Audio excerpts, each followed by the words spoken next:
หนทางของผู้ที่กำลังเดินทางเข้าสู่กระแสพระนิพพานแต่ว่าโสดาปัตติผลคือบุคคลผู้เข้าถึงกระแสพระนิพพานพวกนี้สิตัดขาดจากอบายแล้ว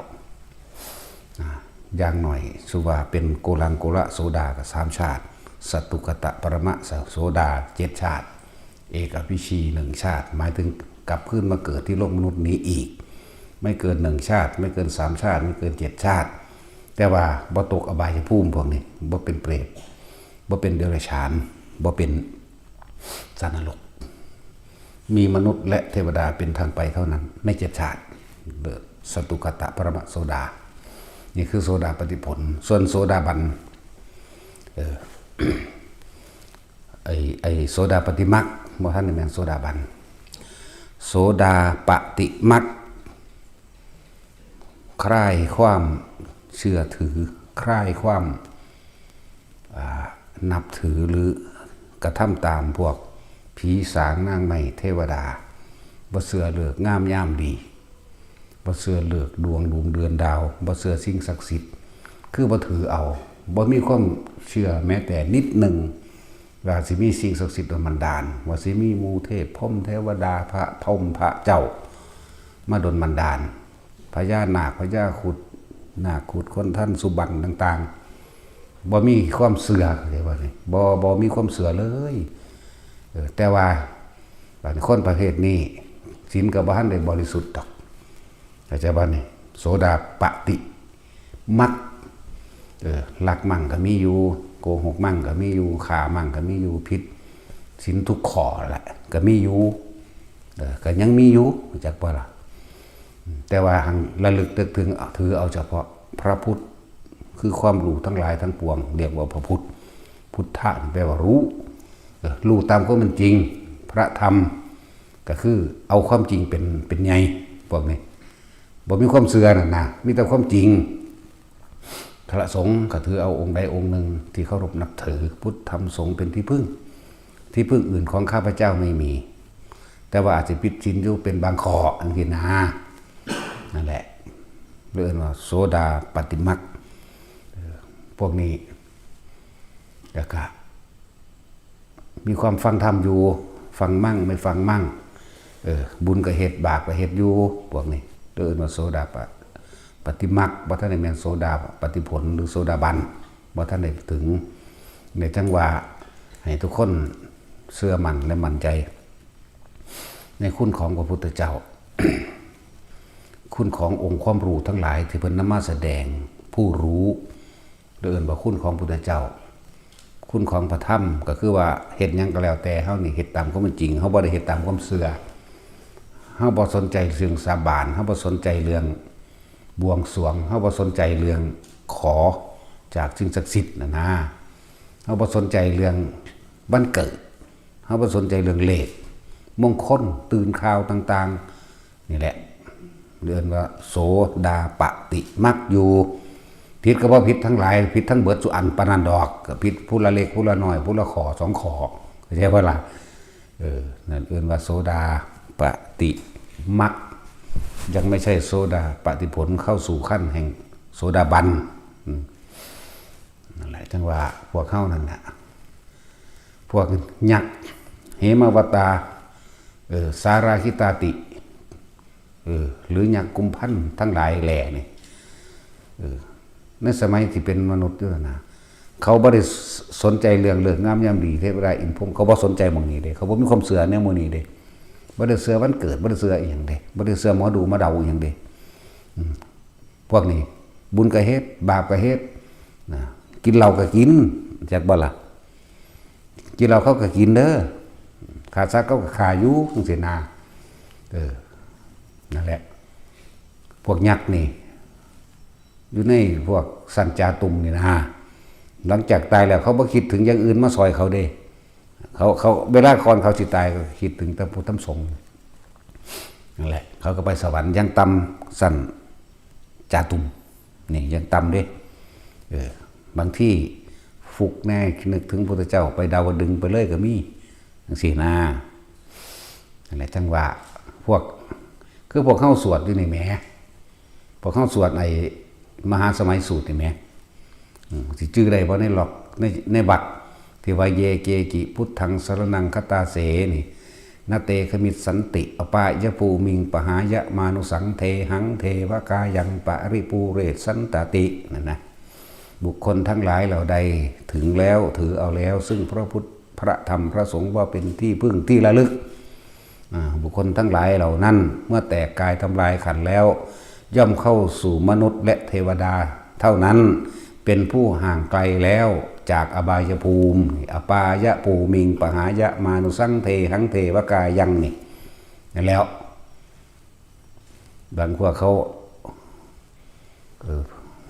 ว่าสวรรค์สัญจาตุมยัง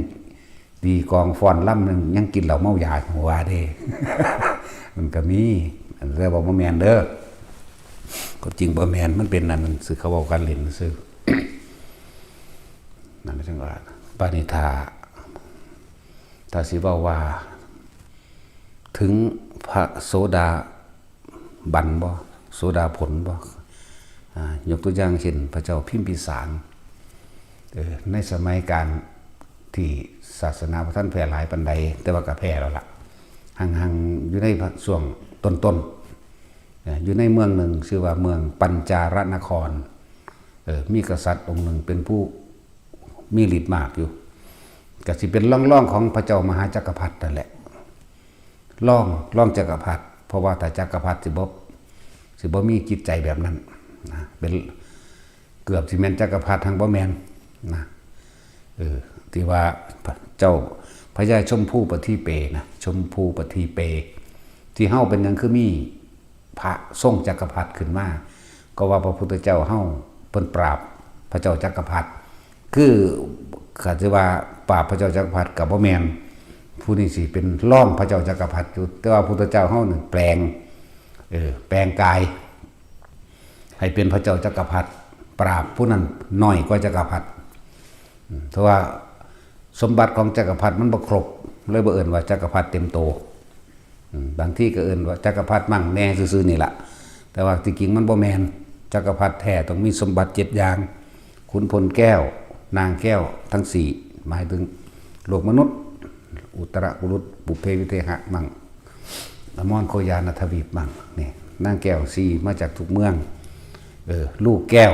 จังซี่ขุนพลแก้วช้างแก้วม้าแก้วรองเท้าแก้วพระขันแก้วพวกนี้จังสิครบนะช้างแก้วม้าแก้วจังสิครบจังเรียกว่าสมบัติของจักรพรรดิแล้วก็ปกครองโลกทั้ง4แต่ว่าผู้นี้บ่ได้ปกครองโลกทั้ง4แค่ว่าเป็นผู้มียศใหญ่หรือมีอำนาจแน่สมบัติของพระเจ้าพญาชมพู่ปฐีเปนี่คือมีวิศรเกลือแก้วและพระขันแก้วตามธรรมดาพระขันแก้วก็คล้ายกันล่ะกับเหมือนกันแหละกับพระขันแก้วของพระเจ้าจักรพรรดิเกลือแก้วหมายถึงต้องเท่าแก้วก็เหมือนกันปานี้ต่างตรงที่ว่าวิศรของวิศรนี่เป็นคือลูกธนูนั่นแหละแต่ว่ามันใหญ่วิศรนี่สั่งไปลอยหูสั่งไปขาคนใดจงไปเอาชีวิตของคนนี้มาตัดหัวมาให้เราพร้อมสิมันก็ไปของมันเอง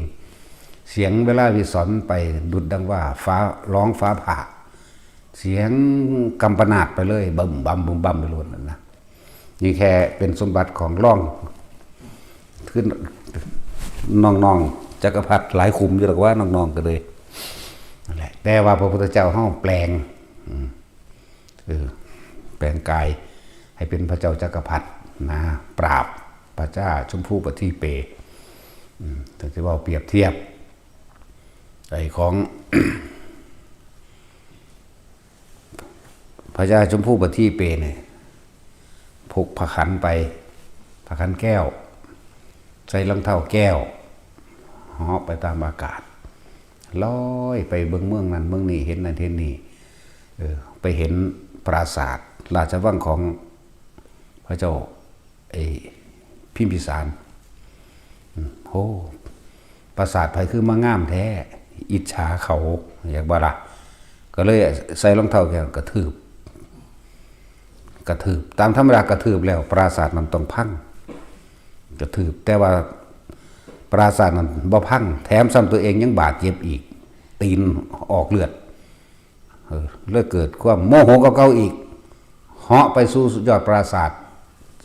ทักพระขันแก้วออกมาฟันลงตรงยอดปราสาทแต่ว่าพระขันแก้วมันเสือกบินบานเสยนี่จังซี่แล้วเกิดความบ่พอใจพูนแหละเหาะกลับไปที่เมืองของตนเมืองปัญจารนครไปสั่งเอาวิสรว่าให้ไปร้อยหูพระเจ้าพิมพิสารมาเดี๋ยวนี้เสียงมันดังเปี้ยงป้างอึกระทึกคือโคมมาพระเจ้าพิมพิสารเกิดความขั้นครามสยดสยองก็เลยมาพึ่งพระพุทธเจ้าแหละมาหาพระพุทธเจ้าอยู่พีเด้อยู่วัดพีเด้เชตวันมาหาพระพุทธเจ้าเชตวันเสียงวิสรอันนั้นมันแหกอากาศแหวกอากาศมาสนั่นวันไหวตึงตั้งมาเนี่ยก็เข้าไปหยุดนำพระพุทธเจ้าแหละพอตาวิสรมาหอดปึกแล้วกันไปหาอยู่ในเมืองไปหาอยู่ในปราสาทก่อนไปหาพระเจ้าพิมพิสารบ่เห็นพระเจ้าพิมพิสารก็ทำไล่อย่างต่างๆอยู่ในห้องนั่นแหละมันก็ได้กินอยู่ก็นั่มมาวัดเชตวันเพื่อจะมาเอาหัวพระเจ้าพิมพิสารมาตัดพระพุทธเจ้าก็ถามว่ามหาบพิตรเธอยังหวาดวันคันกุรคันคามอยู่คันคามอยู่พระเจ้าข้านะมีความคันคามอยู่ว่าสันแต่ว่าถ้าจักให้กลัวตายก็ไม่ได้กลัวแต่ว่าบันคันคามในบางอย่างนั่นแหละพออาตมาถึงประตูวัดเชตวันแล้วพระพุทธเจ้าทรงจักแก้วไปปราบวิสรอย่างว่าล่ะนี่ตาชินจะฟังไว้เด้อเพิ่นก็ยังมีอาวุธคือกัน ของเพิ่นเป็นจักรเพชรจากวันจักรเพชรของพุทธเจ้าเฮาจักรเพชรแก้วจักรเพชรตัวนี้พระตาวิสรพุ่งเข้ามาแล้วก็ส่งไอ้จักรเพชรไปจากแก้วจักรเพชรอันนี้ไปฮอดกับประหารอันวิสรพ่ายแพ้เรียบร้อยขึ้นไปแต่ว่าบ่มีฤทธิ์อย่างว่าล่ะขึ้นไปหาพระเจ้าชมพู่บัณฑิเปคนละเกิดความแค้นอย่างไงจังสันแหละหาวิธีแก้แค้นคือกันแล้วจังว่าพระเจ้าพิมพิสารเพิ่นถึงพุทธธรรมสงฆ์แล้วเห็นบ่ล่ะเพิ่นถึงพุทธธรรมสงฆ์แล้วเด้เพิ่นเป็นพระโสดาบันเด้ที่เว้าตามตำรามันนะหลังจากนั้นก็หาวิธีแก้แค้นไปเมืองนั้นเมืองนี้ไปเห็นเมืองของพระเจ้าประเสนอีกได้บาทนี่พระเจ้าประเสนตอนนั้นกำลังนึกถึงพระพุทธเจ้าอยู่คือแต่สิเว้าภาษาบ้านเฮาว่าทำวัดจักทำวัดอาจสิกล่าวคำอิติปิโสภควาหรือมหาธารณปริตจังซี่นะกล่าวคำสรรเสริญคุณของพระพุทธเจ้าอยู่ทำวัดในบทนั้นเพิ่นนี่ก็ขึ้นไปเหยียบเทิงปราสาทบ่กล้าฟันลงแห้งได้เพราะว่าไปฟันของอันพระเจ้าพิมพิสารดอกมันบินตีมันยังบินอยู่เด้มันบานเฮาเอิ้น ไปเฮ็ดป๊อกลงค่อยๆนั่นหนักกว่าเก่าอีกบัดนี้แหงเลยบัดนี้โอ้จักแหงบ่เนาะแตกละแหงนั่นนะแล้วเอามาเบิ่งแล้วโอ้เกิดความอัศจรรย์ยังไงตายแล้วกูมาเมืองนี้แถวนี้เมืองใกล้กันนี่มันเกิดอีหยังขึ้นเหาะลอยลงมาเข้าไปสู่ระหว่างอันหน้าต่างของพระเจ้าประเสนพระเจ้าประเสนบ่ได้หัวซ่าเลยคือยังบ่มีคนแบบกูบ่หัวซ่ามึงดอกกูทำวัดอยู่คือบ่ได้สนใจว่าช่วงนั้นเพิ่นทำวัดบ่ทันแล้วนะบทบอกภาษาเฮาซื่อๆเด้ที่จริงก็ทำการพนมมือคุกเข่าพนมมือระลึกถึงพระพุทธเจ้านั่นแหละด้วยอิติปิโสด้วยยังก็ว่าไปนั่นแหละสั้นไม่ได้สนใจทำวัดแล้วก็เหลือบตาเบิ้งน้อยสิให้อันวาดวันคันครามบ่วาดวันคันครามแต่ว่าพระเจ้าพิมพิสารนึงมีอยู่ยังมีห่วงอยู่อันหนึ่งว่าลูกบ่ดีลูกบ่ฮู้นั่นแหละก็เลยถามเรื่องเล่าต่างๆว่าในเมืองนี้มีอย่างพิเศษระหว่างสองเมืองนี่เมืองเวสาลีกับเมืองโกศลนี่พระพุทธเจ้าวิเศษนะถามไปถามมาวิเศษสำใด จากท่าประล่องนะก็เลยคุยกันเรื่องท่าประล่องกันนั่นแหละท่าประล่องถามความในใจพระเจ้าประเสริฐก่อนเด้อว่าท่านบ่กลัวเล่าบ่ฮู้จักบ่ว่าเล่าเป็นใครนะท่านบอกว่าบ่อยู่ในสายตาว่าซั่นถ้าสิเว้าเรื่องมหาอำนาจคือพระเจ้าประเสริฐได้เป็นมหาอำนาจในสมัยนั้นยุคนั้นแม้กระทั่งกรุงกบิลพัสยังเป็นเมืองขึ้นเด้เป็นเมืองขึ้นเด้นั่นแหละเลยบ่ย่านเพราะเขาเป็นนักรบซั่นก็เลยเกิดแต่อยากฮู้จักว่าผู้ใดใหญ่ที่สุดในจักรวาลอันนี้ก็ท่าเลยคือพระพุทธเจ้านั่นแหละซั่นไผสิใหญ่ก็ไผนี่เพิ่นก็คุยว่าโอ้อวดในอาวุธของเพิ่นเฮามีวิสรเอาไปห้อยหูไผมาเอาไปร้อยตาเจาะตาไปก็ได้เอาไปตัดข้อไปก็ได้สั่งในใดเฮ็ดได้แนวนั้นนะแต่ว่าเพิ่นบ่ทันได้ฮู้ได้ว่าพระเจ้าพิมพิสารบ่ทันได้ฮู้ว่าพระเจ้าประเสริฐบ่ทันได้ฮู้ว่าสั่งไปห้อยหูไปตัดข้อพระเจ้าพิมพิสารแล้วแต่ว่าเพิ่นยังอวดอยู่นะนั่นแหละก็เลยเกิดการท้าทายกันขึ้นมานั่นแหละเรียกว่าพระพุทธเจ้าเขาเลยแปลงกายเป็นพระพุทธเจ้าทรงจักรพรรดินี่แหละที่พวกเขาเฮ็ดกันด้วยนี่แหละนะเพื่อสิปราบพญาชมพู่นะเจ้าพญาชมพู่นั่นแหละความหมายที่ให้ทุกคนเข้าใจนี่คืออย่าไปถือเอาสิ่งอื่นเลยบ่ต้องไปตะลึกนึกถึงสิ่งอื่นเลยนอกจาก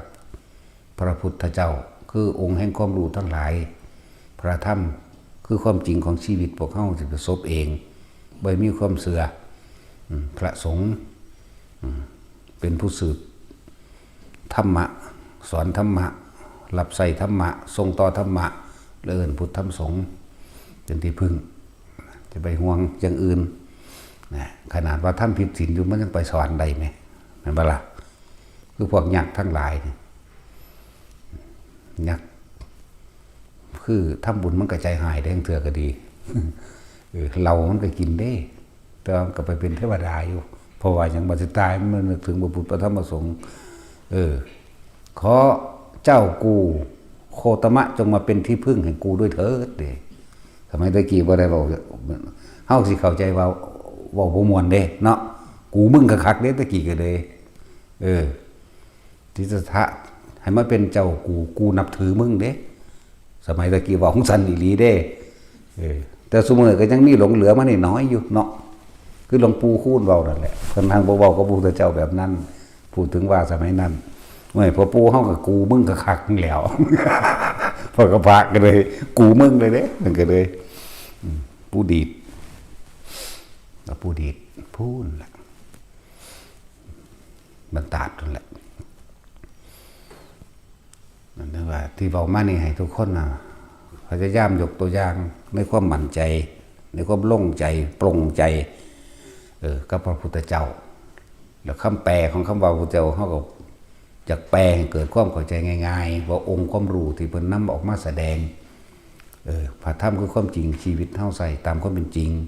พระสงฆ์คือผู้ทรงต่อธรรมรับใส่ธรรมนี่บ่จากแปลตามตำราปานใดหรอกเพราะเฮาสิเป็นตำราเองอยู่เนาะตะสินคนขับรถม้าห้างเทื่อก็เกิดเป็นม้าตะสินอยู่ได้เป็นม้าอยู่เนาะหรือจะเป็นหมาขับรถม้าห้างเทื่อก็เป็นสร้างอะไรจังหวะหลายๆอย่างที่น้อมไม่ทุกคนมั่นใจในเจ้าของแน่แล้วสุดท้ายก็ต้องมีการเรื่องของประลองกันนั่นแหละประลองกันพระพุทธเจ้าระลึกเบิ่งแล้วคนผู้นี้ถ้าปราบแล้วเฮาสิยังประโยชน์ให้แก่สรรพสัตว์มากน้อยเพียงใดเนาะเพิ่นก็เบิ่งมีประโยชน์มากพอคนสิบวชนำเพิ่นแถบเบิดเมืองเลยปัญจารนครเสื่อมไปเลยนะเบิดเมืองเลยคนที่เคยทำบุญทำนามานำกันกับเพิ่นกับพระเจ้าปัญจารนครเนี่ยชมพูปฏิเปเจ้าพญาชมพูเลยนั่นแหละคนก็ปราบให้พระโมคคัลลาให้พระสารีบุตร ให้สามเณรให้นั่นให้นี่แปลงเป็นคนใส่แปลงคนเทขยะแยกเยื่อเดินผ่านตลาดมาพวกแม่ค้าแม่ขายตามตลาดมีแต่พระผู้มีอภิญญาทรงฤทธิ์แปลงเอาเบิดนั่นแหละแม่ค้าก็ใส่เผ็ดใส่พ้อยใส่อย่างที่มีราคามากก็ของอันเจ้าพญาชมพู่นั่นอีกพวกคนกวาดขยะก็ไม่ตะพูงามๆบัดไปเทียบเสียเมียแต่ของกันเสกเวกอยู่บัดนึงของเขาเจ้าเลื่อมตาเนาะยังสั้นแล้วย่างไปเรื่อยย่างไปเรื่อยพระโมคคัลลาภาษาหรือว่าเป็นคือคนเทขยะยักเยื่อนี่ตัวแต่ว่าแปลงเอาเด้เดี๋ยวเบิ่งใส่เครื่องอันทรงอลังการว่าซั่นเบิ่งสุดเจ้าของว่าเจ้าของอันเหนือเขาแล้วในโลกนี้บาดคนเทขยะยักเยื่อนั่นคือพระโมคคัลลาแหละปาดโตสมบัติเนี่ยได้แต่มาใดมากูคือบ่มีป่านนี้เพิ่นก็ถามผู้นั้นผู้นี้อันนั้นเป็นไผโอ้คนเทขยะคนเทขยะให้พระพุทธเจ้าตัวนะแต่เพิ่นบ่รู้จักพระพุทธเจ้าดอกอันผู้นั้นเป็นไผโอ้นั่นคนล่างตีนดอกเนี่ยเดี๋ยวเบิ่งเครื่องทรงองค์เอวแต่งแบบจักรพรรดิเลยเด้บัดหมายถึงคนพระโมคคัลลาภาษาลูตลอดทั้งภิกษุสามเณรที่แปลงกายเนรมิตเกิดอลังการขึ้นขนาดคนเทขยะขนาดคนใจมันวันไหวเราเล่นนะไหลไปเลยเลี้ยวเบื้องซ้ายเลี้ยวเบื้องขวาไปนี่พวกแปลงเป็นนั่งสนมกับแปลงตะฟูงามๆที่แล้วเบื้องผิวพันธุ์แต่ละองค์แต่ละนั่นก็มีตะฟูสดใสเพิ่นคิดเทียบเมียเพิ่นที่แบบนี้แม่ง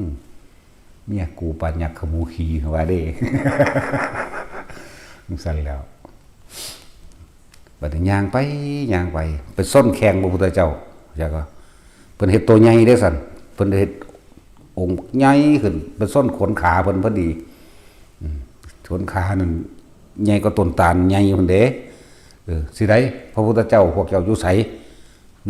เพิ่นก็ท่าเด้สั่นอาวุธเพิ่นมาครบมือเด่นพระคันแก้วก็พกมาแต่ว่ามันบานแล้วมันบินแล้ววิศรก็พกมาเกลือแก้วก็พกมาเด้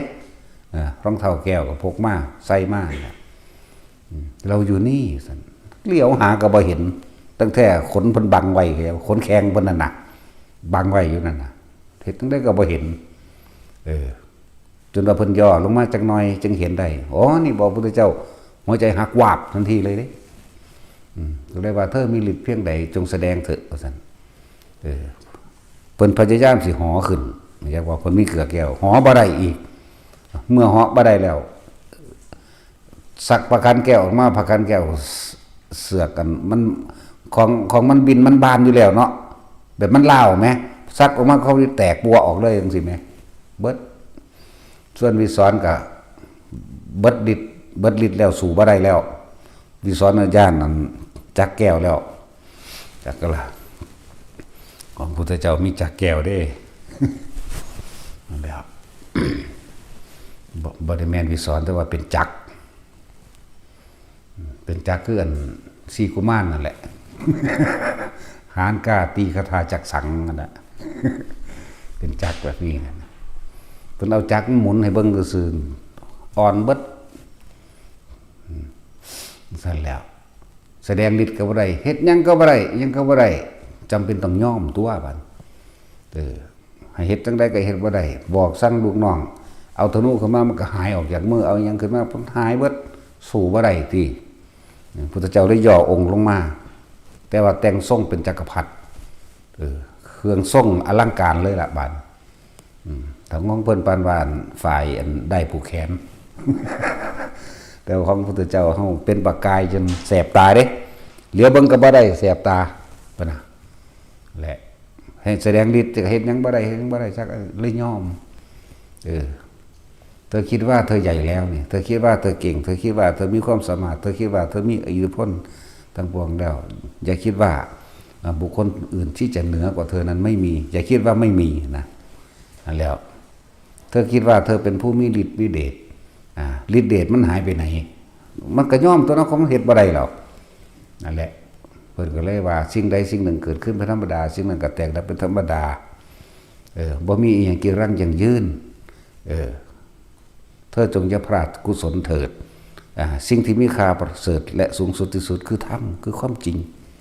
สัตว์โลกจงเป็นไปตามกันเพิ่นก็แสดงธรรมตัวสัตว์โลกเป็นไปตามกันการกระทำของเธอในขณะนี้จิตเป็นอกุศลเต็มที่เธอจงวางเสียแล้วน้อมโสดลงมาที่จะฟังย่อมเมื่อย่อมแล้วตั้งใจฟังธรรมพุทธเจ้าจึงแปลงเป็นพุทธเจ้าเหมือนเดิมเข้าใจว่าล่ะตะกี้เป็นพระเจ้าจักรพรรดิ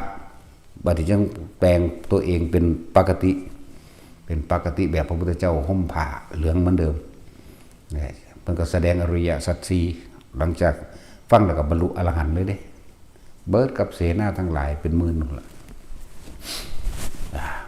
จากว่าพระเจ้าปัญจละหรือพระยาชมพู่บวชแล้วคนในเมืองก็มาบวชน้ำเบิดอะไรจังว่ามีประโยชน์เพิ่นก็เลยแสดงฤทธิ์ที่เพิ่นแสดงต้องมีประโยชน์มากนะพระพุทธเจ้าเขาแสดงเหมือนกับการแสดงฤทธิ์โดยยมกะปาฏิหาริย์นั่นแหละทำอันเป็นคู่นั่นแหละเรื่องยมกะปาฏิหาริย์ก่อนที่สิขึ้นไปดาวดึงส์ไปโปรดเอาแม่เพิ่นประเทศเอาแม่เพิ่นนั่นแหละมีประโยชน์มากได้เพิ่นจะเฮ็ดฤทธิ์แต่ละอันแต่ละอย่างที่เพิ่นแสดงนั้นเทศบทกุศลธรรมาบทพระอภิธรรมสังคีนีจังซี่อภิธรรมสังคีนีพระธาตุคาถาพระปุกราบัญญัติพระมหาสติปัฏฐานจังซี่แสดง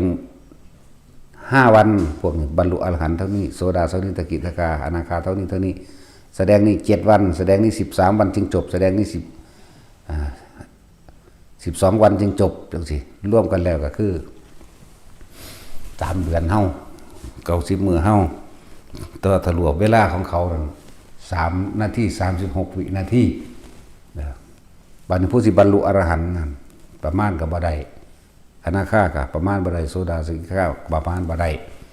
นั่นแหละสิ่งใดที่เพิ่นแสดงเป็นฤทธิ์เป็นเดชขึ้นมาแต่ละอันแต่ละอย่างนะล้วนแล้วแต่มีประโยชน์มากจะบอกว่าอย่างน้อยๆพวกเฮานั่นถ้ากันอย่างน้อยๆเฮาบ่ถือเอามงคลต่างๆอันเป็นของไม่เป็นความจริงเป็นมิจฉาเฮาบ่เชื่อเลิกงามยามดีเฮาบ่เชื่อดวงดาวเฮาบ่เชื่อเลิกต่างๆเฮาบ่เชื่อหมอดูเฮาบ่เชื่อใดๆทั้งสิ้นโง่หงโง่เฮงเฮาก็บ่เชื่ออีกเฮาเชื่อการกระทำของเจ้าของเองใจว่าล่ะอย่างน้อยเฮาตายไปสวรรค์บ่แน่อาจท่านพระพุทธเจ้าองค์หนึ่งอย่างว่าล่ะก็รอฟังธรรมเอาตัวเพิ่นสิไปแสดงอยู่ไหมเนาะนี่แหละจังว่าเทวดาจากชั้นแรกขึ้นชั้น2ได้ว่าได้ชั้น3ได้ว่าได้4 5 6ได้ว่าได้จนถึงพรหมโลกก็ได้แต่ว่าต้องอาศัยอานุภาพหรือพระพุทธพระธรรมพระสงฆ์อาศัยธรรมะอาศัยการฟังธรรมะนำเด้การฟังธรรมจึงมีประโยชน์มาก แล้วพวกที่ฟังครั้งเดียวได้บรรลุอรหันต์เลยนี่เพราะว่าอย่างเขาจะสั่งสมบัติคือตอนเฮาเป็นมนุษย์ตอนนี้แหละที่พวกเฮาเป็นกันทีเดียวนี้แหละคือจังพวกเฮาฟังไว้เดี๋ยวนี้บางคนไปมาถึงไหนดาวดึงส์ยามาปาลินดุสิตหรือนิมมาหรือปรานิมบางคนก็พรหมกายิกาพรหมปริสัจจาปรโรหิตามหาปมาปริตาภาอาภัสลาไล่กันไปบางคนก็ข้างเรื่องสี่จากปราบัดนี้พระพุทธเจ้าองค์ใดองค์หนึ่งแสดงธรรมอย่างเช่นสมมุติว่าพระศรีอริยเมตไตรแสดงธรรมพวกที่มีไว้แล้วนี่บรรลุส่วนพระศรีอริยเมตไตรแสดงธรรมที่ตำราเพิ่นทำนายเอาไว้นั่นน่ะบรรลุอรหันต์ประมาณไม่ได้ด้วยเทวดานั่นเบิดละประมาณไม่ได้มนุษย์กับบรรลุนั่นเท่าใดหลายแสนโกฏอยู่มนุษย์ก็หลายแสนโกฏส่วนเทวดาประมาณไม่ได้คือนับบ่ได้ดังนั้นแล้ว อย่างน้อยๆเฮาก็เป็นหนึ่งในหันที่บ่ดีกว่าเนาะเห็นบ่ล่ะหวยเอาแมงก้อนที่คงตายสิบ่ดีกว่าเนาะ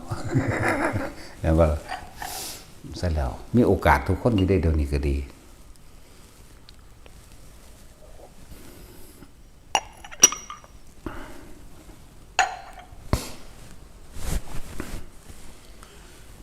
จำบอกว่าให้แต่ละค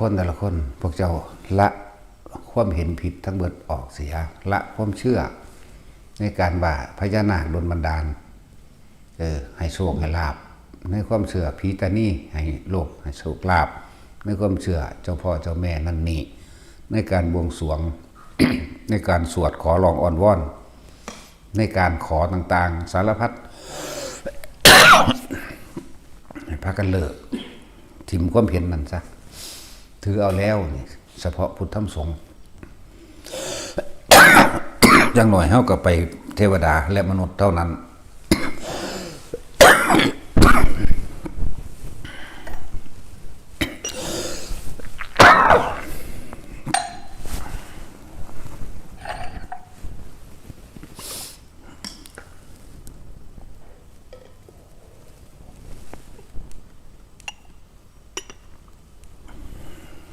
อีก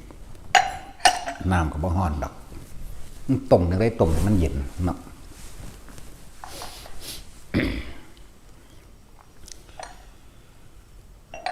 แม้กระทั่งลูกเศรษฐีขีจานีมันเป็นง่อยมาตะเกิดพุ่นละ บ่เคยทำบุญจักเทื่อในศาสตร์นี่บ่เคยทำเลยนอนป่วยยงสันพอก็ขีตานีที่เหนียวบ่กล้าหาหมอมารักษาลูกบาดเมื่อสิตายพุทธเจ้าโปรดให้แง้มประตูแง้มอยู่น้อยพุทธเจ้าเดินบิณฑบาตยามมื้อเช้าตาเหลือบไปเห็นพอดีกับตายก็ยังไปสวรรค์ได้นั่นแหละจังสั่นแล้วมันเฮาสิเอาฟุกเฮ็ดหยังเนาะเฮาก็บ่มั่นใจโลดสิไปเอาฟุกจังสั่นบ่มีโอกาสบ่แห้งแล้วนี่ก็อันนึงแล้วก็เทวดาเฒ่าทองอีกพญาทิตแล้วมักอันเทวดาเฒ่าทองเพราะว่าเพิ่นกินเหล้า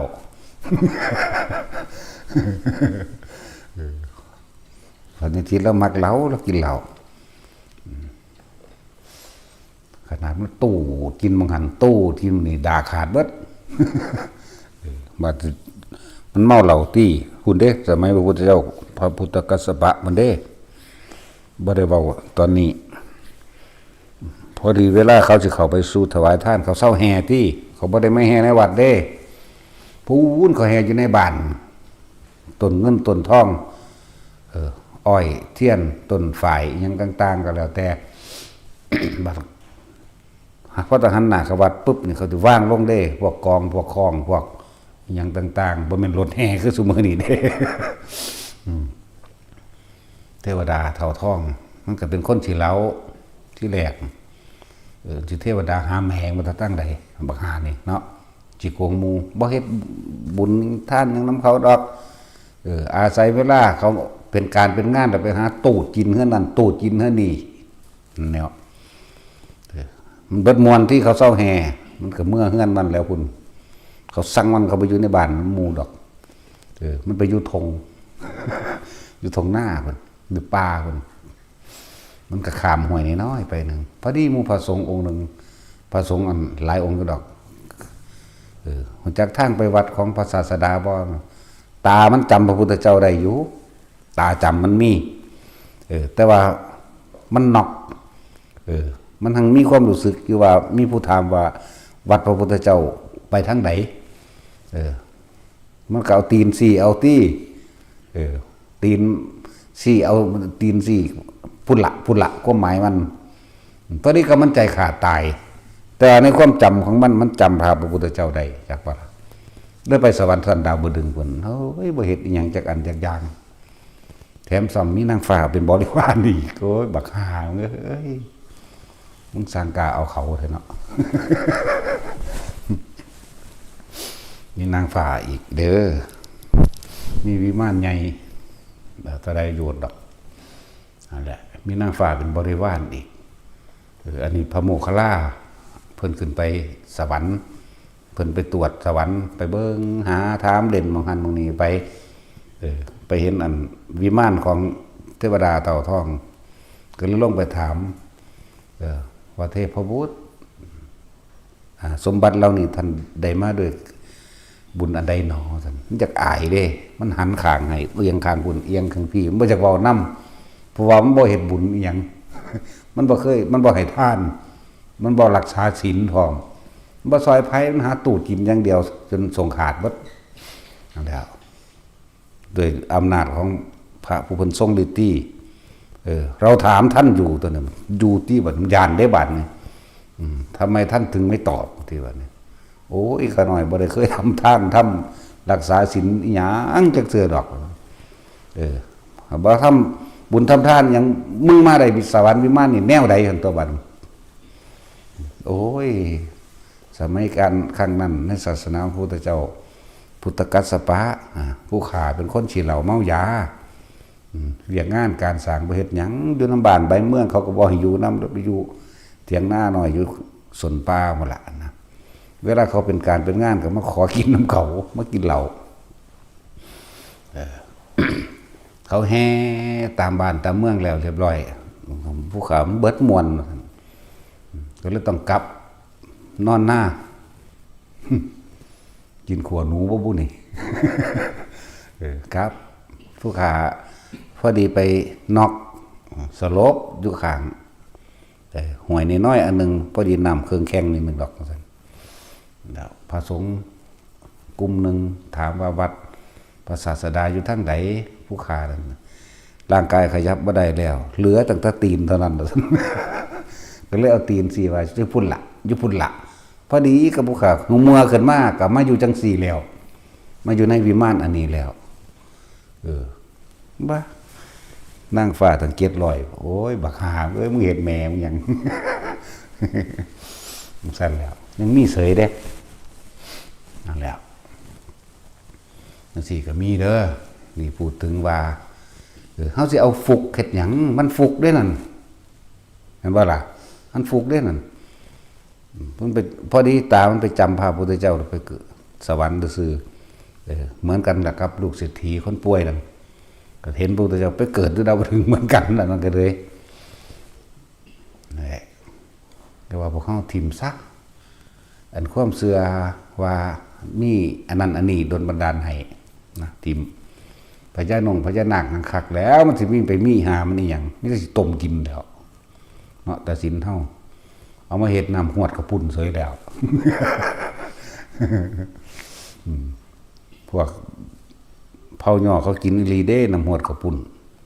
งูปลางูตาแหแซ่บอยู่ได้เขาก็กินคือกันนั่นแหละก้อยมึงเนี่ยก้อยงูสิงหน่อยงูสิงหน้ามันนี่นำเบิดแหละแล้วพญานาคจังซี่ก็บ่แม่นว่าสิไปดลบันดาลหยังผู้ใดใดดอกทุกสิ่งทุกอย่างล้วนแล้วเกิดจากการกระทำของเฮาเด้เทวดารักษาอยู่บ่เทวดาซอยอยู่บ่ซอยแล้วก็รักษาแต่ว่าได้มาด้วยบุญกรรมแห่งเราไม่ใช่ขอร้องไม่ใช่อ้อนวอนเข้าใจว่าล่ะโดยบุญของเจ้าของเองโดยการให้ทานโดยการรักษาศีลโดยการอุทิศบุญโดยการเมตตากรุณามุทิตาของเจ้าของเองโดยการช่วยเหลือและแบ่งปันสรรพสัตว์ทั้งหลายเองบ่จำเป็นต้องขอมาเองพวกนี้นี่แหละแต่ว่าความโลภของคนเนาะว่าแต่เห็นอย่างเขาขอเอาโลดบ่เคยเห็นความดีอย่างกับสิ่งนั้นดอกแต่ขอเอาเลยขอน้ำสิ่งศักดิ์สิทธิ์พระพุทธรูปก็เป็นสิ่งศักดิ์สิทธิ์สำหรับเขาคิดว่าพระพุทธรูปสิดลบันดาลให้ได้เทวรูปต่างๆก็คิดว่าสิดลบันดาลให้ได้การออกจากบ้านไปค้าไปขายก็เหมือนกันสร้างแก้วขึ้นสู่ปราสาทค่ำฟังธรรมผีปราสาทไว้หน้าควายส้นความคนบ่ทำนั้นต้องเสียงตะล้านหมายถึงเลิกงามยามดีที่พวกพราหมณ์ขี้ขาดตาขาวหากินน้ำก้นโง่นั่นแล้วเวลาเขาหักไม้ใส่หม้อจักบ่เขาก็ไล่อันนี้เด้โค้งโรกนิตอันนี้เป็นของพราหมณ์เขาแต่งขึ้นมา พราหมณ์ตะกี้เขาชำนาญในไตรเพศบอกเลิกงามยามดีแล้วก็ทำทาวาติดต่อกับอันพรหมโลกหรือ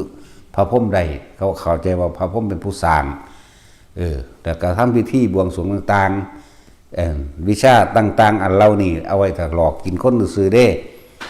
จักว่าล่ะนั่นแล้วคำหนึ่งสร้างแก้วขึ้นสู่ปราสาทค่ำเพราะว่า2 คำฟังธรรมผีปราสาท3 คำใบหน้าค่อยส้น4 คำคมค้นบ่ท่านเมียน5 คำต้องเสียนพระราม 6 คำทรงคำสำเภาไปฆ่าโอ้มื้อนี้แหละไปดีแล้วซั่นออกบ้านไปบ่ได้ไกลปานใดได้อฮอดซิยืนนี่แหละ รถส้นกันตายซ้ำแหน่มันบ่ได้เกี่ยวกันเด้แม่นตัวว่ามันก่อนมันสิไปมันฉลองกินเหล้าเมายากันซะก่อนสติมันบ่ดีเห็นบ่ล่ะจังซั่นตัวนั่นแหละให้เลิกเชื่อถือสิ่งทั้งหลายเหล่านี้ แม้กระทั่งว่าความฝันของพระเจ้าประเสริฐที่ฝันนะพุทธทำนาย16 ข้อพวกปุโรหิตตาจารย์ทั้งหลายข้าทาสบริวารเก่าต่างๆนะพระเจ้าประเสริฐฝัน16 ข้อบัดนี้ไปหาพวกพราหมณ์ปุโรหิตทำทายเขียนกระดานงอกๆแงกๆนั่นนั่นล่ะมีวงกลมแล้วก็เขียนขีดเป็นสี่เหลี่ยมแล้วไล่ไปชวดฉลูขันถอมลงมาเสียงมาเหลี่ยมมาแม่ประกาศจอคุณโอ้ยพระเจ้าค่ะปีนี้ตกหัวขาดก็ว่าได้มันมีโทษดีหรือหลายประการใดโอ้ยอันตรายมากพระเจ้าค่ะเป็นว่าอันตรายกับชีวิตของพระองค์ตลอดทั้งราชวังเลยตกใจดิโอ้ยตายแล้วเฮ็ดจังไดล่ะพวกท่านทั้งหลายจงรักษาชีวิตแห่งเรามันว่าได้มันไปฝากชีวิตไว้น้ำเขาจงรักษาชีวิตเราชีวิตของเราอยู่ในกำมือพวกท่านแล้วโอ้ยจังสันก็มีพอมีพิธีอยู่ดอกสันขอให้พระองค์ทำการพิธีบูชายันมีอย่างแน่ล่ะมีช้างมีม้ามีแกะมีวัวมีควายและมีสาวบริสุทธิ์อีกพวกนี้มันจะเอาไปเป็นเมียมันนั่นแหละจังว่าล่ะพวกปุโรหิตอาจารย์ 3-4 คนเขาปรึกษากันได้แบ่งกันเด้อเฮาเด้ความจริงมันเป็นแบบนั้นเด้ถ้าอย่างนั้นพวกท่านจงทำการได้เลยเขาสิเสือดข้อพวกแพะพวกแกะ500เด้อเกิดสีหน้าบ่สบายใจออกจากห้องประชุมมาแล้วกับพวกประชุมการเมืองเขานั่นแหละออกมาแล้วพอดีนั่งนาฬิกากันเก็บดอกไม้อยู่นั่นแต่โอ้เบิ่งสีหน้าท่านพี่เป็นหยังคือบ่สบายใจโอ้ยเฮาฝันหลายตัวซั่นฝันแบบใดเลยเว้าความฝันให้ฟังท่านถามผู้รู้แล้วเหรอนี่เพิ่นก็ถามขึ้นไผเป็นผู้รู้ในที่สุดในโลกนี้ในจักรวาลนี้ท่านลืมพระศาสดาไปแล้วบ่อย่าเพิ่งไปเชื่อพวกนั้นเด้นี่พวกนั้นฝ้าวพากันขุดหลุมบูชายันไปเด้ยานพระเจ้าประเสริฐเปลี่ยนใจแต่ว่าในที่สุดก็เปลี่ยนใจอีหลีเขาเตรียมแกะเตรียมแพะไว้แล้วสิตัดข้อต่างๆแต่ว่ายังบ่ทันได้นั่งสนมซื่อนั่งสนม16 คนเขาสิแบ่งกัน เขาบอกกันไว้แล้วเด้พระพุทธเจ้าเขาไปเข้าเฝ้าพระพุทธเจ้าเลยว่าโอ้ยมันบ่ได้เกิดในสมัยของพระองค์ดอกอธิฝันเล่านี่นะจักบ่ล่ะ นั่นแหละสันว่าเขียดอะไรกินงูอย่างสิมันมีอยู่มันตะงูต้องกินเขียดเนาะเขียดกบอะไรกินงูมันคือนานั่นแหละฝันเห็นกาขาวมื้อนี้มันมีอยู่บ่กาขาวมันสมัยนี้ตัวจังแมนอาจจะว่าล่ะกาขาวมันวันนี้มีเลยมันตะกาดำเด้มันเป็นปริศนาธรรมคนซัวคนเลวถูกชมยองว่าเป็นคนดีเข้ามากาขาวอยู่ในประเทศไทยเฮานี่แหละอาจจะว่าล่ะพวกกา ท่านแล้วมันมาเกิดสมัยนี้แหละมันเป็นขอของมันไปอันนี้แปลฟังนอกเรื่องเล็กน้อยป่านนี้พุทธเจ้าก็เลยว่ามันบ่แปลนแบบนั้นดอกการที่จะบูชายันเอาชีวิตของบุคคลผู้อื่นทำให้ตัวเองมีความสุขเป็นไปไม่ได้สัตว์โลกจำเป็นไปตามกรรมมหาบพิตรกำลังทำบาปกรรมยังไงหลวงเลยไปปล่อยเดี๋ยวนี้ไปปล่อยแพะปล่อยแกะตลอดทั้งเครื่องเส้นเครื่องบูชาอย่างต่างๆปล่อยออกนั่นแล้วต้องสั้นแล้วแถมซ้ำสิเอาบุคคลอันเป็นที่รักพร้อมเขาสร้างไผเขาจะสี่เอาพวกนั้นได้พวกขี้ตัวหากินน้ำคนโง่พวกข้ามเขาสร้างพวกนั้นเขาสร้างลูกเพิ่นเขาสี่เอาลูกเพิ่นไปเป็นคือต้องเอาบูชาด้วยของรักมาจากว่าลูกผู้ใดเก่งๆนั่นแหละเพิ่นเบิ่งไว้แล้วเพิ่นไว้ใจไว้แล้วผู้นี้ต่อไปนี่กูสิให้สืบทอดราชบัลลังก์จากว่าบัดนี้เขาหมายหัวไว้แล้วก็สี่เอาของรักในสุดท้ายแล้วครับ มันก็เลยเลิกบวงสรวงนั่นแหละนี่แต่ยังว่าเขาสิไปเสืออย่างกับตำราเนี่ยมันนั่นเขียนไว้คือแบบตำราพรหมชาติว่าได้ตกถอดมากสันมันมีหอดก่อนพระพุทธเจ้าคนแนวมันนั่นบาว่าตะตกถอดน้ำปูน้ำยาตายายมาดอกมันตกถอดมาก่อนพระพุทธเจ้าเกิดคนแนวมันนี่เขาก็อาศัยมันนั่นแหละพวกพราหมณ์ทั้งหลายจังมีอิทธิพลในการหลอกลวงอยากว่าล่ะนั่นแหละเขาจึงว่าให้ถิ่มซะถ้าการบวงสรวงขอร้องอ่อนวอนได้จริงโลกนี้บ่มีภัยตายแล้วก็บ่มีคนทุกข์ยากลำบากอีหยังเลยบ่มีคนพิการตาบอดและหูหนวกมาแต่กำเนิดบ่มีแม้นตาบอดหูหนวกไม่ถ้ามันขอได้จริงพวกอันดลบันดาลสิ่งศักดิ์สิทธิ์ก็ดลบันดาลให้ได้ทั้งตัวมันก็บ่บอดบ่หนวกบ่ขาดกันตายทั้งตัวแขนขาก็ดีเห็นบ่สั้นแล้วหรือว่าน้ำต่างๆถ้ามันสามารถล้างบาปได้ปลาอยู่ในน้ำกุ้งอยู่ในน้ำหอยปูนั่นคงสิเป็นอรหันต์กันเบิดแล้วล่ะเนาะมันล้างบ่ได้เนี่ยล้วนแล้วถ้าเป็นของพราหมณ์มาจิตตัวหาอยู่หากินเบิดเป็นของบ่กินว่าให้ทุกคนนั่นน่ะเชื่อมั่นในพระพุทธเจ้าความรู้องค์ความรู้ทั้งหลายที่พระองค์นำออกมาแสดงโดยธรรมคือความจริงทั้งสั้นพุทธธรรมสงฆ์อย่างเดียวพวกเราจะไปเอาอย่างอื่นเถอะสิ่งที่เร่งด่วนสิ่งที่พวกเขาควรจดจำควรทำความรู้ให้แจ้งในอริยสัจสี่ทุกสมุทัยนิโรธมรรคให้พวกเขาท่องบนให้คล่องปากขึ้นใจรู้แจ้งแท่งตลอดด้วยความเห็นเป็นอย่างดีเขาไปตกเป็นเทวดาสันใดสันหนึ่งพระพุทธเจ้าองค์ใดองค์หนึ่งแสดงธรรมเขาบรรลุเลยเด้อยากว่ามันว่าแม่นของเล่นๆเด้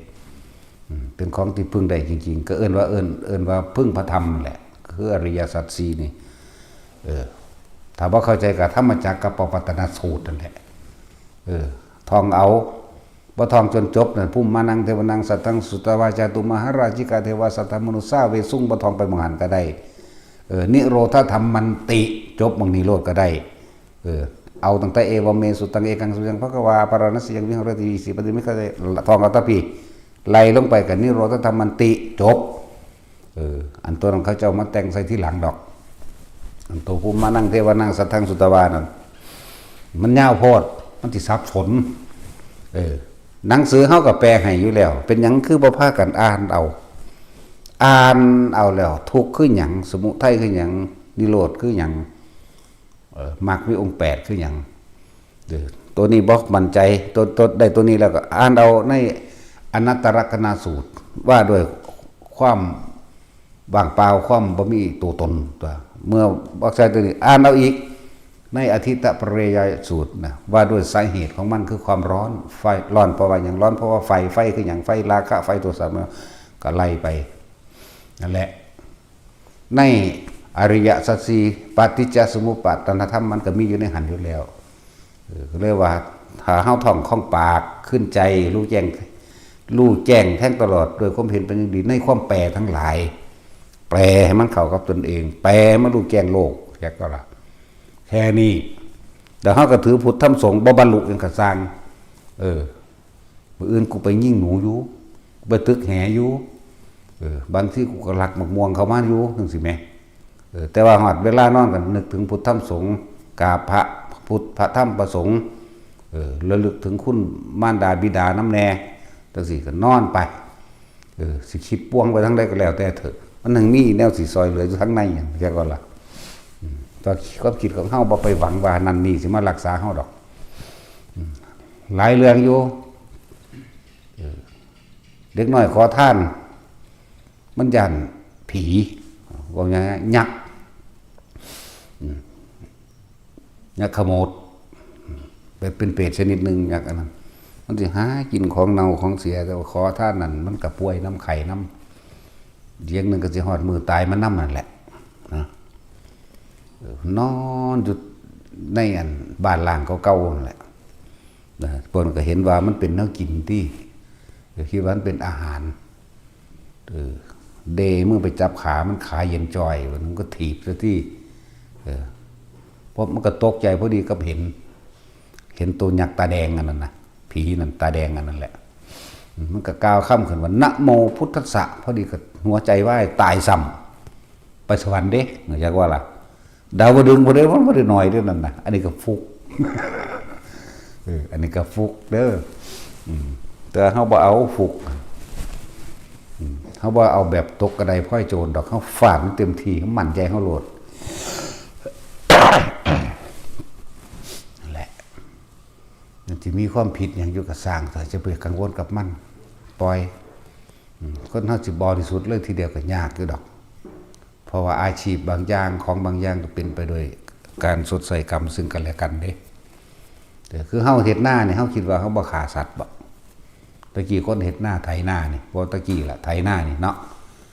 บางคนก็รับจ้างไถหน้าคิดว่ามันบริสุทธิ์ดีแล้วในอาชีพบริสุทธิ์อยู่อาชีพแต่ว่าการกระทำลงมือจริงๆพวกเจ้าบ่ตัดใส่เดือนบ่เวลาไถหน้าไปพวกไถหน้าใช่ว่าล่ะ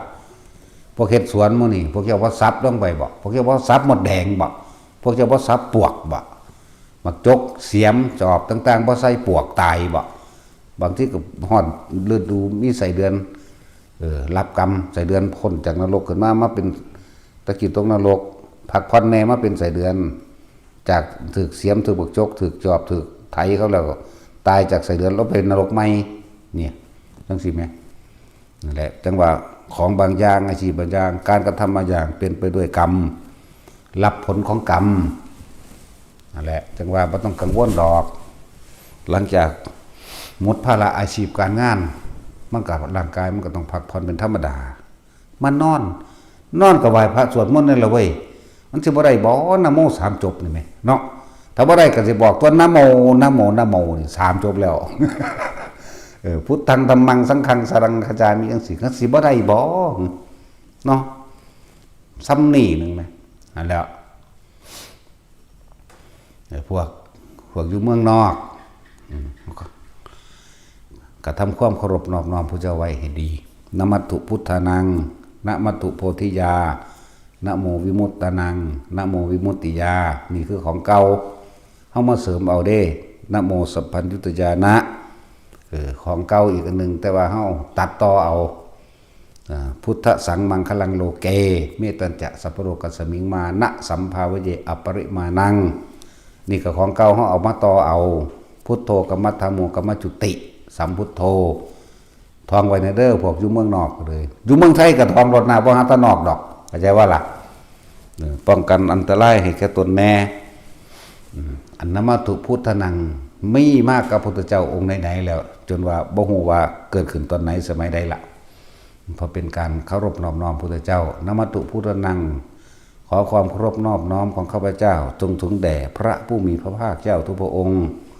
นมัตถุโพธิยาขอความเคารพนอบน้อมของข้าพเจ้าจงถึงแด่ธรรมอันเป็นเครื่องตรัสรู้แห่งองค์สมเด็จพระสัมมาสัมพุทธเจ้าคือพระโพธิญาณก็คือโพธิปักขิยธรรม37อย่างนั่นแหละนะโมวิมุตตานังขอความเคารพนอบน้อมของข้าพเจ้าจงถึงแด่ความหลุดพ้นนะโมวิมุตติยาขอความเคารพนอบน้อมของข้าพเจ้าจงถึงแด่พระผู้พ้นไปแล้วหมายถึงพระอรหันต์นะโมสัพพัญญุตญาณะขอความเคารพนอบน้อมของข้าพเจ้าจงถึงแด่องค์ความรู้แห่งองค์พระศาสดาที่จะไม่รู้สิ่งใดเลยเป็นอันไม่มีขึ้นชื่อว่าพระผู้มีพระเจ้าเป็นผู้รู้ทุกอย่างเรียกว่านะโมสัพพัญญุตญาณะพุทธสังมังคลังโลเกพระพุทธเจ้าพระธรรมเจ้าพระสงฆ์เจ้าเป็นผู้มีเมตตาแก่โลกอันหาที่สุดที่ประมาณไม่ได้พุทธสังมังคลังโลเกเมตตัญจะนั่นแหละเมตตาเมตตัญจะสัพพโลกัสสมิงนี่เมตตาขอโลกนั่นแหละ หาประมาณไม่ได้พุทธสังมังคลังโลเกเมตตัญจะสัพพโลกัสสมิงมานะสัมภาวเยอปริมาณังแปลว่าหาประมาณไม่ได้พุทโธกัมมัฏฐาโมกัมมัจจุติสัมพุทโธกรรมใดๆที่ข้าพเจ้าได้เคยล่วงเกิดกับท่านทั้งหลายมาแล้วกรรมนั้นจงเสื่อมสูญและสลายที่ข้าพเจ้าได้ตั้งจิตเอาไว้แล้วกับองค์พระสัมมาสัมพุทธเจ้าเถิดเนี่ยทองเอาเด้อบัดนิ้วเขี้ยเขายิ่งมากตายถิ่มซื่อๆเด้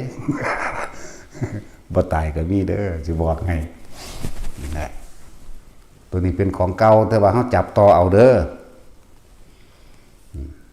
ถ้าเฮาพ่อได้เงินศาสตร์นี้ก็คือว่าเป็นโมลปริตเป็นที่นกยุงโมระนี่แปลว่านกยุงปริตแปลว่าคุ้มครองสิ่งที่ปกป้องคุ้มครองของนกยุงแล้วเอิ้นโมระปริตก่อนที่จะออกหากินกะนมัตถุพุทธานังนมัตถุโพธิญาณนโมวิมุตตนังนโมวิมุตติยาอันแง่วเลยจักว่าล่ะปุ่นบินปึ้งกันไปแล้วจังออกหากินแต่ละมือแต่ละเว้นอันนั้นนายพรานโกงธนูยิ่งกับสายขาดแล้วก็อันใส่ปืนผายิ่งกับขาดใส่ผุยิ่งกับเป้าบ่ออกเหยียบกับดักต่างๆกับดักมันก็บ่ลัดแข้งลัดขาแต่ว่ามันเสียท่าเสียท่าอย่างนั่งนกยุงเสียท่ากับราคาอันแหละจะถูกจับได้นั่นแหละถ้าเฮาทองทุกมือนั้นเพิ่นลืมทองได้ที่เพิ่นถูกจับได้เพราะว่ายังเทวทัตอีกแล้วบักฮานี่ พวกกษัตริย์พระราชาเขาสิคาดว่าย่าวคือหยังนี่เมียเพิ่นอยากฟังธรรมจากนกยุงทำเลยป่วยบัดนี้เพิ่นสูญว่าเมียเพิ่นตายบ่ได้ฟังธรรมเพิ่นเลยไปเขียนใส่แผ่นทองคำใบว่าผู้ใดได้กินเนื้อนกยุงทองนี่ผู้นั้นจักไม่ตายเป็นอมตะนั่นเลยผูกอาฆาตเลยจน7ชั่วโคตร7ชั่วกษัตริย์ตายจนมาเหลือสุดท้ายเทวทัตเกิดมาคู่อาฆาตกันนั่นแหละเทวทัตนำหาตามนั้นตะกี้อายุยืนเด้บ่ได้อายุน้อยเด้ 7,000 ปี 8,000 ปีมั่ง 20,000 ปีมั่งได้เลยน่าสิอยู่ในอายุ 20,000 ปีสมัยนั้นบ่แม่นนะ 40,000 ปีนั่นแหละทั้งสั้นเทวทัตนี่มันไปแอบเบิ่งรหัสต่างๆนกยุงนี่เฮ็ดจังได๋นอนบินขึ้นไปใหม่แล้วก็ท่องคาถาโมลปริตที่เฮาเข้าใจว่าบ่แม่นท่องอันนมัตถุพุทธานัง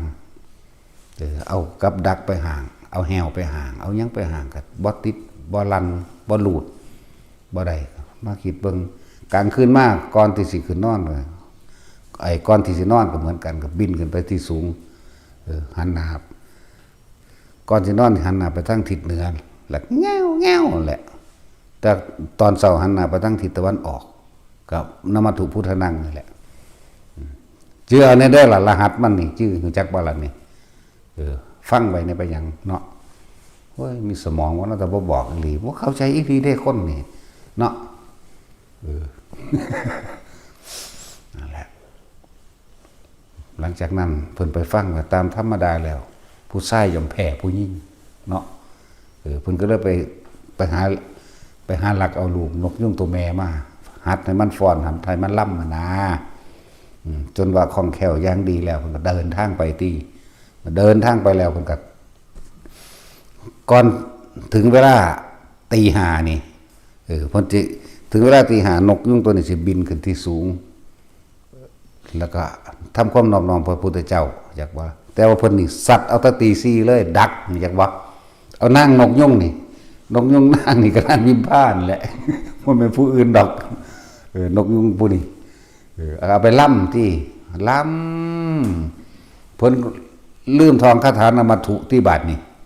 แต่ว่าล่ะบินเซินเจิดลงมาหากันเกี่ยวใส่กันลองคองที่พื้ผีเล่นลำแพนฟ้อนล่ำใส่กันแข่งจักไปก็บ่วงจากบ่วงว่ะลูดปุ๊บทันทีเขาก็จับได้ซ้ำนั่นแหละนั่นคือทีมาเบาเงาไปอีกบักเงาได้เรื่องนี้ปูนจนว่าโอ้ยสมัยก่อนผู้ขานี่เคยเป็นเจ้าเมืองอยู่นี่สร้างเมืองอยู่นี่เฮ็ดรถตกลงจากกำแพงนี่รถตอนนี้ยังมีอยู่แซ่อยู่ในสระน้ำเลิกเท่านั้นแต่บ่เสือขุดเบิ่งดูน่ะเวลาจนพิสูจน์กันแล้วเอ้าแม่นอีหลีตัวที่ไหนได้พวกกูนี่เป็นเหลนมันตัวนี่จากว่าพวกกษัตริย์พวกนันวามานั่นน่ะนั่นแหละย่าวคือยังได้บ่หน่อยๆได้นี่แล้วก็แสดงธรรมทัศพิษราชธรรมให้กษัตริย์พวกลูกๆหลานๆเหลนๆนี่แหละฟังที่จริงเมืองนี่เพิ่นเป็นผู้สร้างสำตัว แต่ว่าอยากกินเพิ่นนั่นแหละเพราะความเข้าใจผิดนั่นแหละเพราะว่าเทวทัตนั่นแหละแล้วพวกอยู่ใส่กระซังคนละทองเอาโลดนะผู้ใดอยู่เมืองบ่แม่นอยู่เมืองนอกอยู่ในกระป๋องกระทองกระโลดเนาะตัดสินว่าเป็นเมืองนอกหรอกอยู่ในกระป๋องกระทองเอาในประเทศไทยเขานี่เฮ็ดไว้ทองไว้ถ้าแม่นตายก็ตายดีบ่ตกนรกก็แล้วกันนาเพราะว่านี่เฮานึกถึงพุทธธรรมสงฆ์เหมือนเดิมเด้นี่จากว่าล่ะตายก็ตายดีแต่ส่วนมากบ่ค่อยตายเด้บ่ค่อยตายหรอกแต่ว่ามันถึงอายุมันจริงๆนะนั่นแหละมันหลายอย่างอยู่ดอกอันที่น้อมนำให้มาไอ้ชื่อจริงว่าเรียกว่าพุทธจักรพรรดิคือพระพุทธเจ้าสมัยเสวยศาสตร์เป็นพระโพธิสัตว์ตั้งแต่หลายล้านพระองค์มานี่ทองอันนี้เป็นเครื่องระลึกเข้าใจบ่ล่ะเขาเจ้ามีเนติคือแบบอย่างคือพระพุทธเจ้าคือต้นแบบต้นฉบับหรือแบบอย่างว่ากูต้องเป็นนะพระพุทธเจ้าให้ได้นั่นแหละเรื่องว่าพระพุทธเจ้าเฮานี่ว่าจากทุกพระองค์ตัวตั้งเฮาฮู้ว่านี่สิกล่าวคำนี้จากบ่ล่ะบ่แม่นหากมากล่าวเด้แล้วนกยุงเอามาจากไสเห็นบ่ล่ะหลวงปู่มันกับเพิ่นกับผ้าทองแล้วหลวงปู่มันเอามาจากไสเขาก็ว่าเอามาจากมลบริต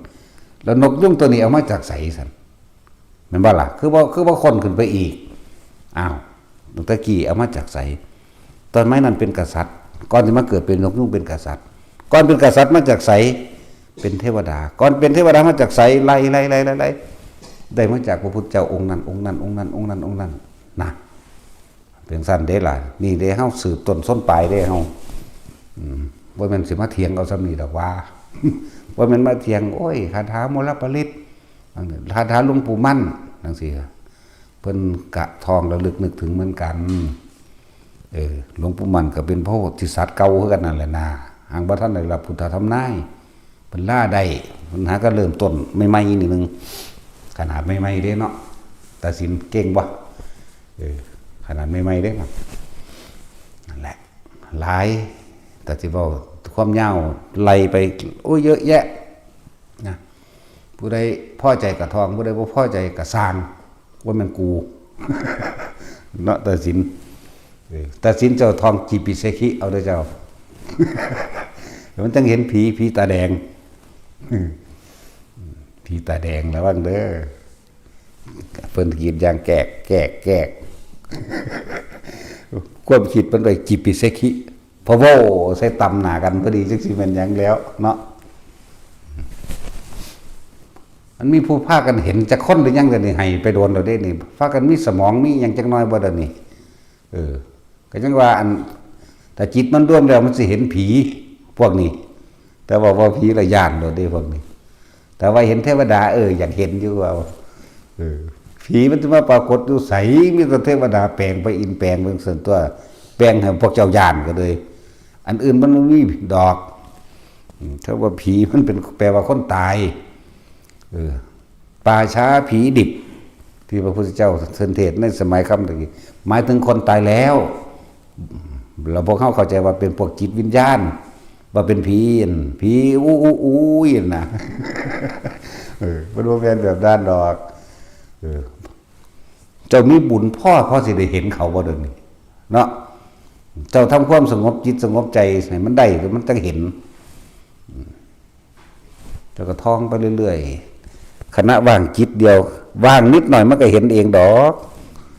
ด้วยมันจังได้บอกส่วนเนี่ยแต่คนนี่แม่เนาะเฮ็ดกระดาษออกจากผ้าจับเงื่อนจับต้นส้นปลายได้